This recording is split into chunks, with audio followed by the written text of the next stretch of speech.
siya, leftover na manok. So, gusto kong gawing pansahog siya sa pansit. Ayan. So, yan yung mga tirang gulay sa ref na ginamit before and then naiwan lang din. So, ito na yung leftover na manok. So, ang ginawa ko is hinimay ko siya ng maliliit para mas maganda. Tinanggal ko rin yung balat kasi medyo ano na siya, medyo sunog. Then, mag-a-add lang ako ng kunting atay.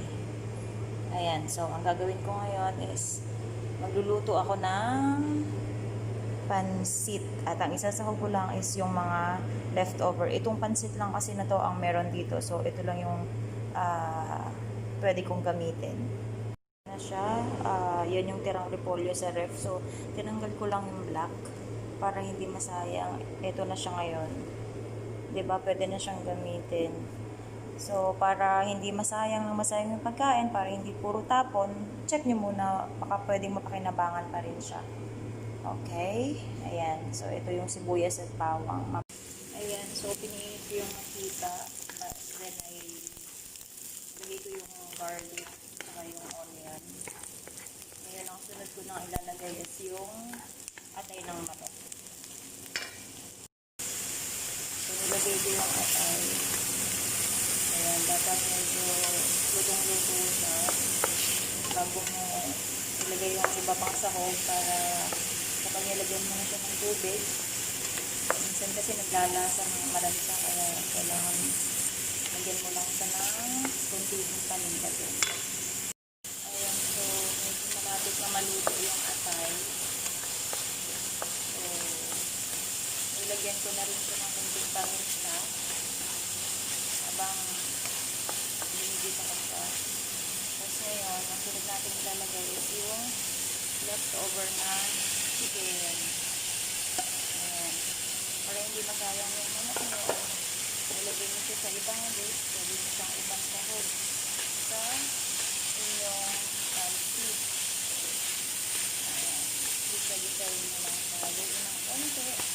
Sitay lang ng konti. So, ayan na siya. Medyo luto na. Saka ilagay na natin yung tubig.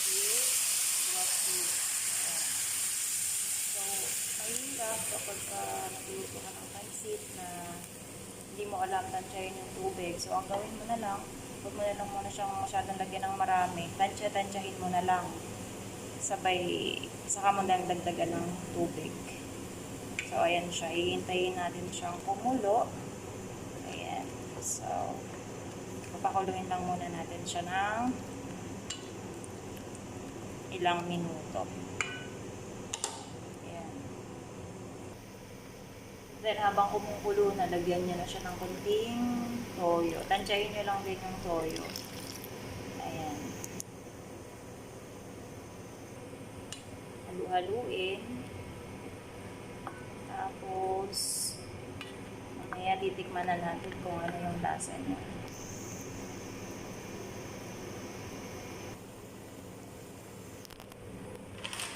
Since kumukulo na siya, pwede na natin ilagay yung ating bihon oil. Ayan siya. So, haluin lang po natin siya. Basiin natin or ilubog natin ng konti sa sabaw yung bihon.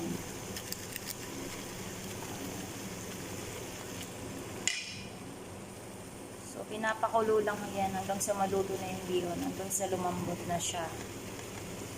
Ayan. Diba? Magdadali lang magluto ng pancit.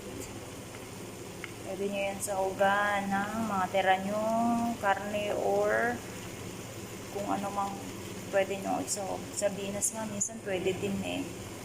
So, ayan siya. Kumukulo na ng bonggang-bongga. So, ayan, kumukulo pa rin.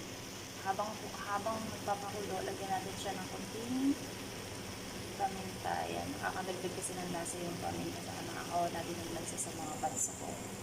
So, ayan na yung ating pancit. Hinihintay na lang po natin lumambot before natin ilagay yung mga gulay.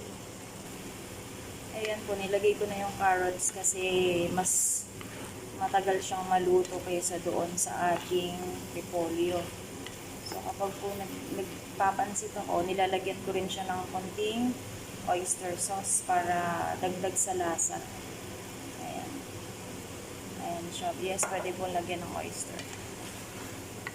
Kunti lang po. Ayan.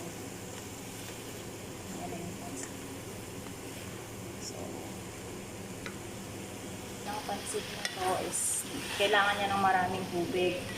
Katulad ng sinabi ko kanina, kapag mapansin ng konti lang yung tubig, pwede nyo siyang dagdagan para yung pansit medyo masabaw-sabaw.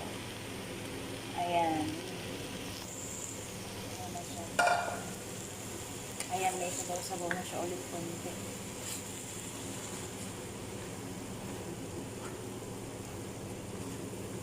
Okay.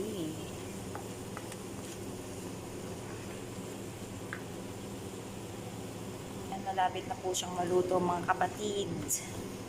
So, pagka malapit nang maluto, lagay na po natin ang gulay. So, mas gusto kong nilalagyan ng maraming repolyo. Tsaka, tingkulo lang kasi pangit pag sobrang lutong-luto yung repolyo. Mas masarap yung medyo half-cook pa siya. Half-cook lang.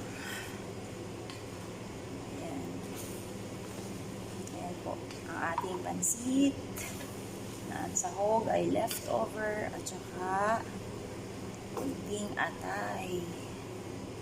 Pwede na po tayong kumain. Lutuin lang ng konti yung repolyo bago natin ahunin.